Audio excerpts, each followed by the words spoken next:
code blue. Maybe 40 nurses and doctors ran down, ripped him from my arms, stripped him naked, asked me a million questions. I was in shock.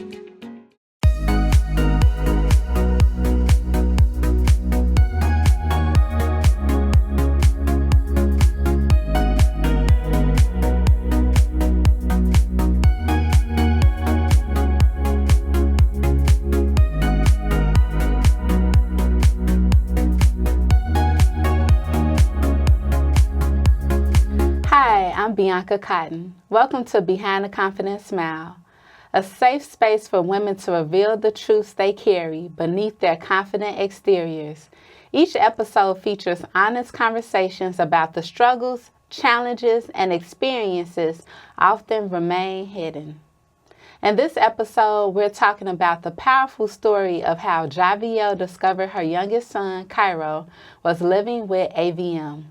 We'll explore the whirlwind of emotions and decisions that came with navigating his medical crisis, all while balancing life as a working parent of a child with complex medical needs. Javiel will share the lessons learned along the way and what she wishes every medical professional understood from a parent's perspective, offering insight, hope, and advocacy for families walking a similar path. Joining me to discuss it all is Javiel Anderson. Hi, girl. Welcome! Yay. I'm so excited. Thank you for having me. Of course. Thank you for being here. You're a survivor. I'm a survivor, girl. You are too, girl. You are. So, before we dive into your journey with Kairo, his story, what is AVM? I know, right? Who knows? So it's an abbreviation for artery venous malfunction. It is when the blood vessels in your brain, they are tangled up. So you're born with them tangled up, and eventually they'll stop flowing, and they rupture. So an AVM is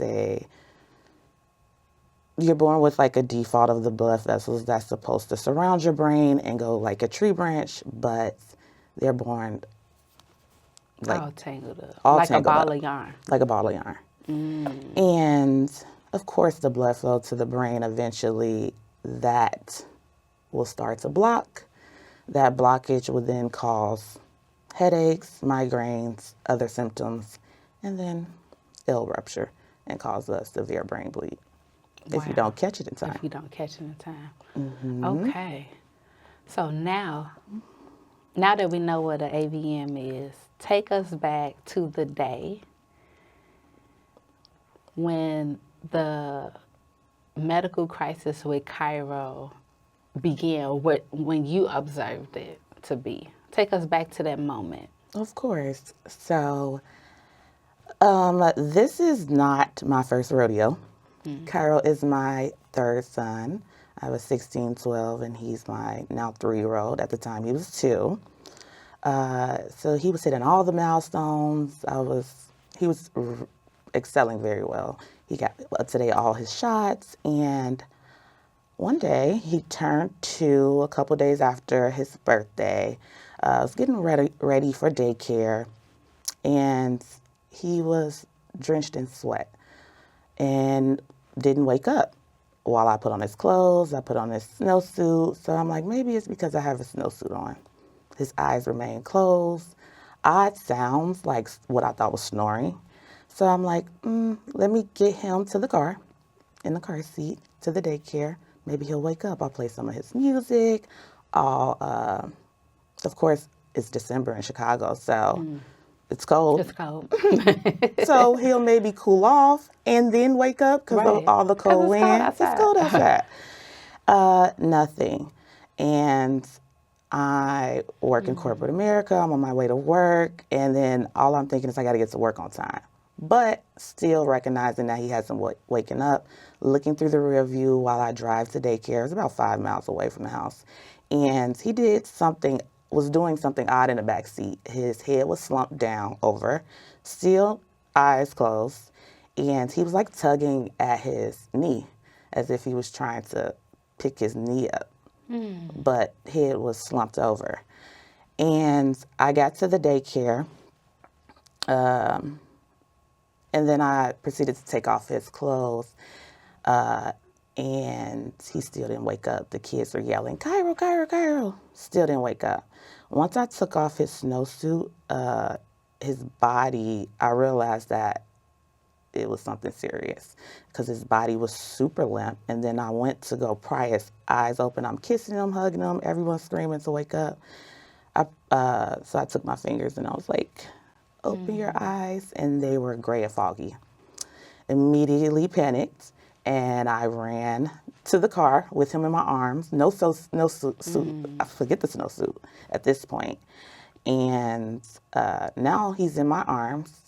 I'm praying, I'm yelling, I'm, trying to wake him up at this point.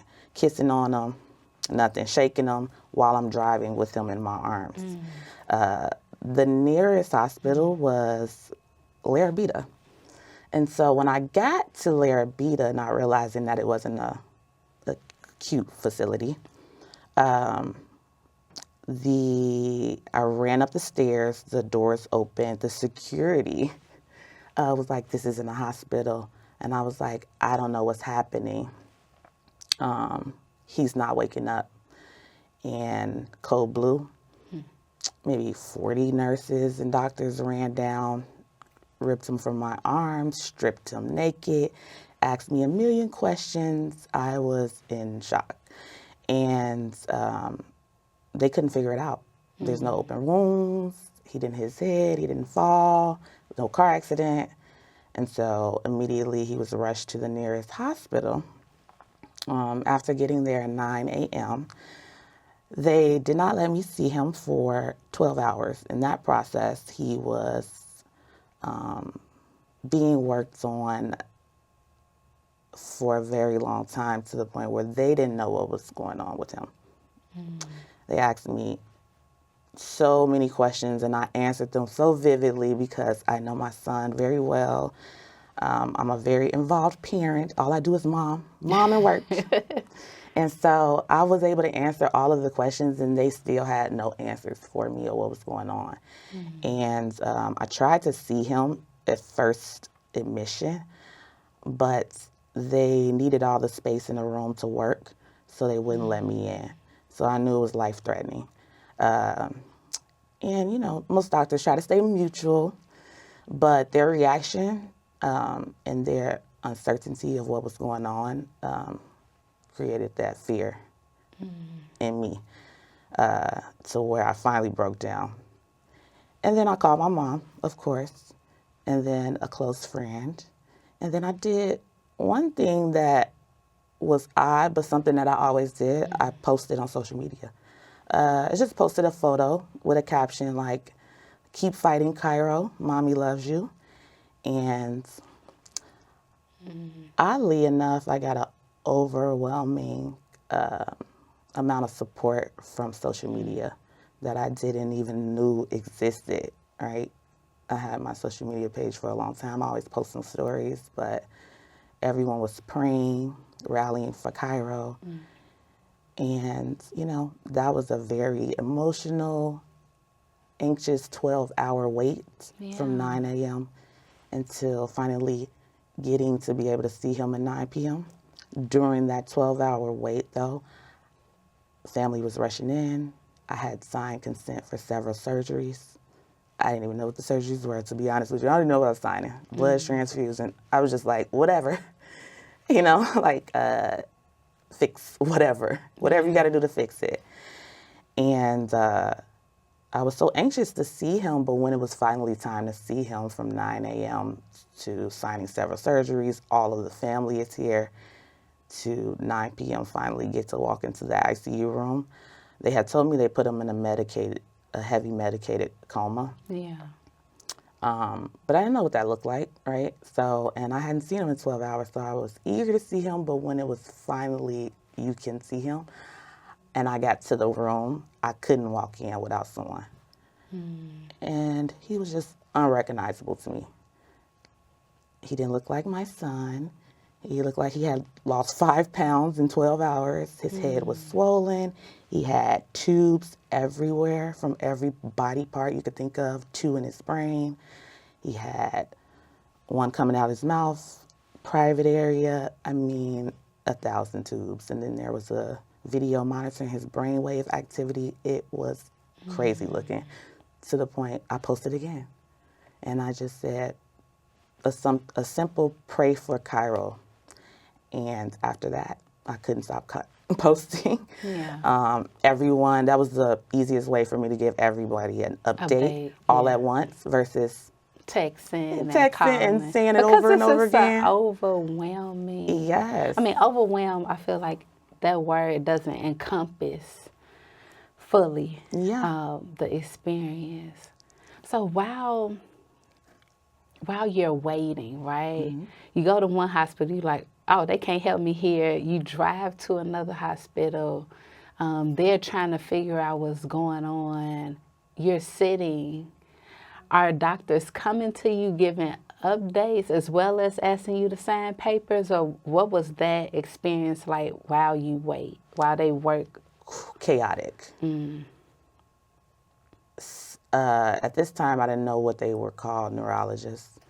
Several neurologists, neurosurgeons, and just neurologists came in to talk to us about things. But as we know, doctors, especially neurologists, they're very smart and they use very big words. So I understood, literally, I was just like, what are you saying? I have no idea what you're talking about. When they did finally do the MRI and saw that he had an AVM, I had no clue what that was. What? And he was born with it. Why didn't I know about this, you know? And I was like, he just got a haircut because he turned 2, so he got his first haircut. I was like, was it the haircut? Like, it was like, no, nothing you did was wrong.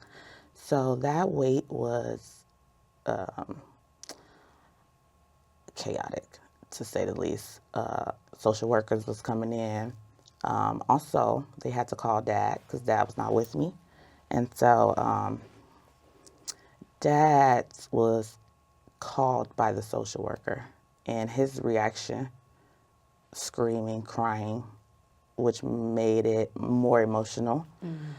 Then he rushed up there, and they were giving us all these resources, all like now, you know, like in the moment. And I'm like, why are you talking to me? I don't want to talk to you right now. Like, what? What kind of resources? So the social worker was basically like, this is all the things that we offer. These are, I had to fill out a visitation list.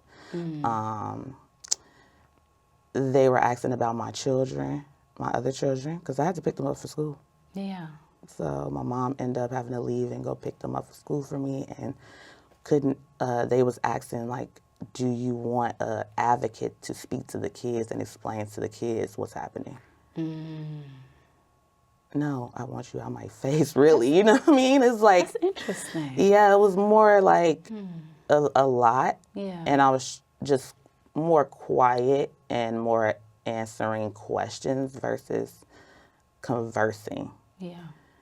Whatever the doctors ask, then I'll answer those questions. Or if there was anything that I needed to fill out as far as visitors, then I'll do that. But the other things was kind of like too much because I didn't know how severe it was.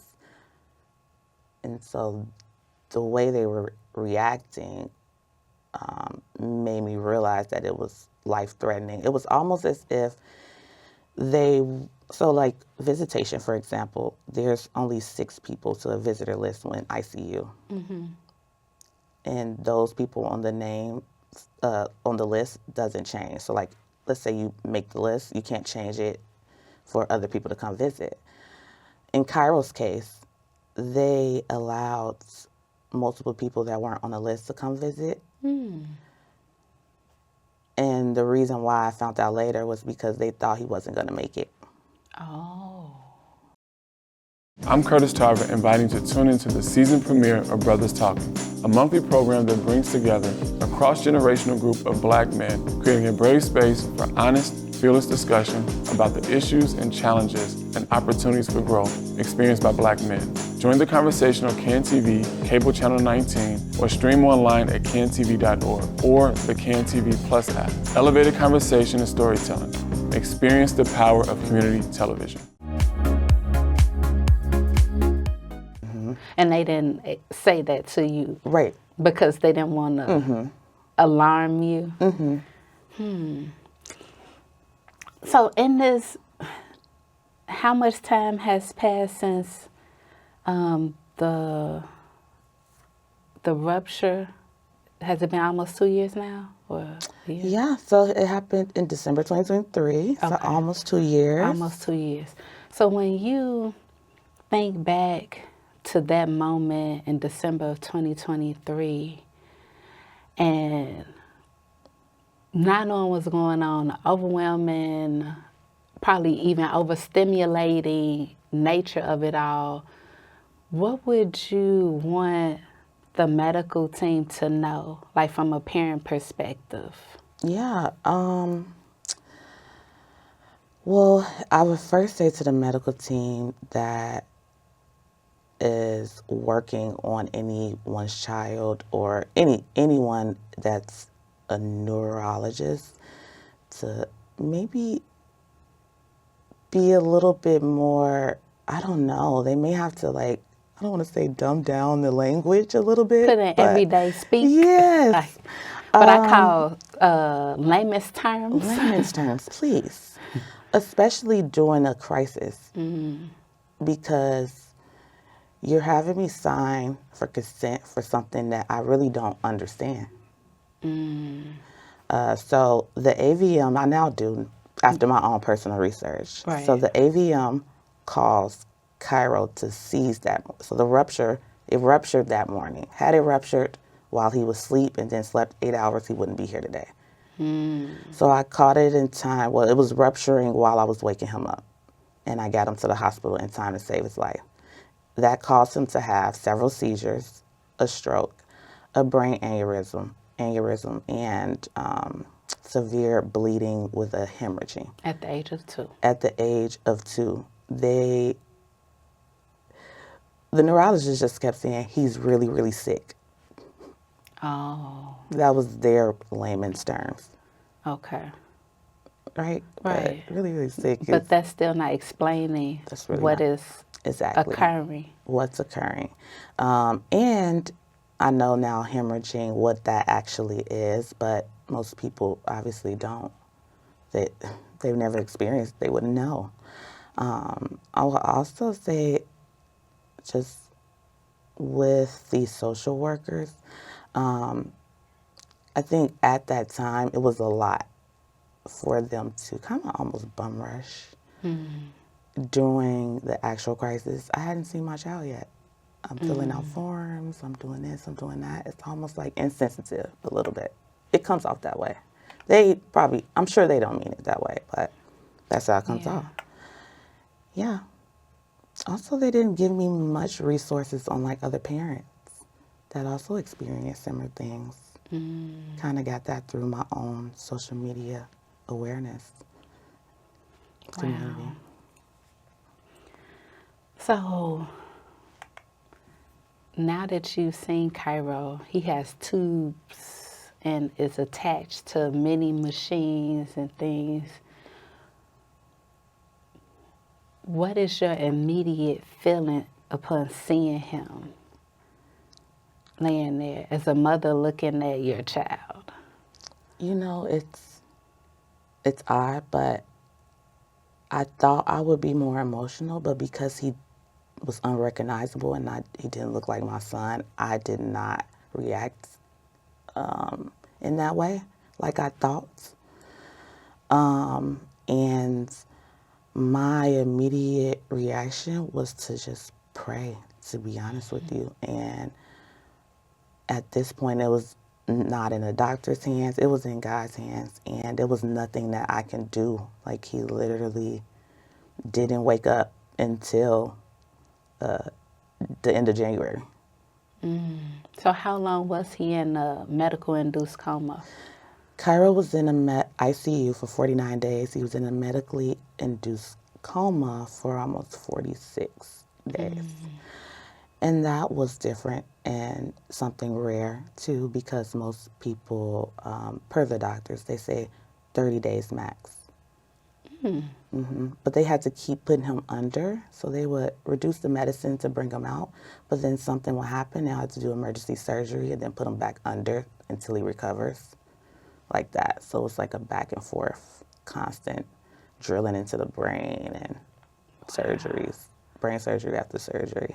Right. Yeah, So during this time, what does work life look like? What does mothering your other sons look like? Like, what's happening in the other parts of your life? it's still lifing. So life, I'm working full time in my career, and I have no days off really. I just so happened to have some PTO time just because it was my birthday and I had already had it scheduled. And of course, the initial, when he first went in, I took some time off, but my birthday is January 2nd. He went in December 19th. And so I had that time. So it just so happened by God's plan that I had that scheduled off, because from December 19th until my birthday, I was not going to work. And although any normal human would have some type of compassion and wouldn't want you to come back from work, work just wants you to work.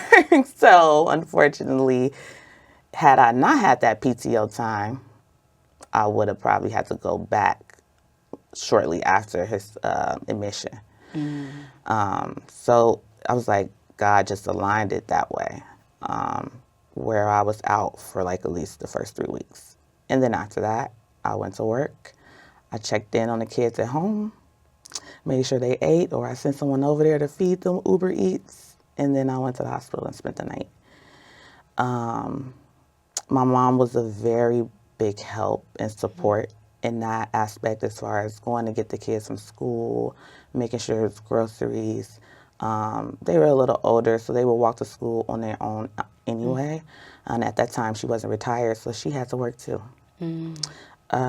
So I did my best, but they were very understanding. I had some beautiful kids. Yeah, I was about to ask, how did they feel during this time of... They were so sad. They were very understanding. I would check in with them. They had cell phones. And I had, like I said, a good support as far as my mom. But it kept going, right? I still had to get groceries. I still had to go home. Still had to change. I still have to go to work. I work in corporate America. I have to get dressed every day. I have to put on a confident smile. and show up. And show up. And no one knows what's happening but the people that I'm reporting to. So it's not like all of my colleagues are aware. And some people still don't know. Some people don't even know I have kids. But, is that how you kept it? Well, it was more so I used my job, to be honest. Once that happened to Kairo, I was there a little bit more than normal. I kind of used it as a distraction because he's in a coma. I kind of subconsciously used it as a distraction. Like I would go there a little early, sometimes leave a little late. I would immerse myself in my work because the reality is that I got to go to the ICU after this. After this. Oh. If we could talk about the financial aspect of this. Like when you talk about multiple surgeries, like what has that been like for you? Like with insurance, and I can only imagine, like how has that navigation been? I will say this, God is so good. I have great benefits with my job, and in October, I believe they dropped me from Medicaid, but they did not drop my children because I had a child under 6, and then this happened to him in December. I'll say this, that bill, if I would never have Medicaid, he wouldn't be here today. that bill just for those 49 days was $2.5 million. And Medicaid paid for everything. It's a blessing. It's a blessing. And it's been a blessing. It's been paying for nursing, because nursing is like $38,000 a month. A month? A month. Because he has to have round-the-clock nursing at home. He's been home for almost a year, but $38,000 a month is crazy. And that's not even including his medical equipment. Right. The equipment is about $16,000 a month. Medicaid pays for it. Wow. So without Medicaid, this... It would, how? Right. How? How? So, Javiel,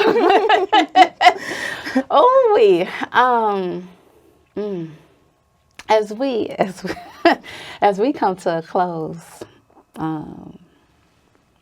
of this conversation, what is your call to action for those who can utilize their voice for change? It's simple. First, if you see anything wrong in your child as a mom, use your instincts. And also a second opinion is great. And I would say get a second opinion regardless if you see anything. And as far as for change, I know God put me on this earth to be Kairo's mom and share his story and bring awareness to something so rare, because just because it's rare doesn't mean it doesn't exist. Correct. And just do it scared. My cousin has like this little series and I love it so much. She inspires me. She's only 20, but she says it all the time, do it scared.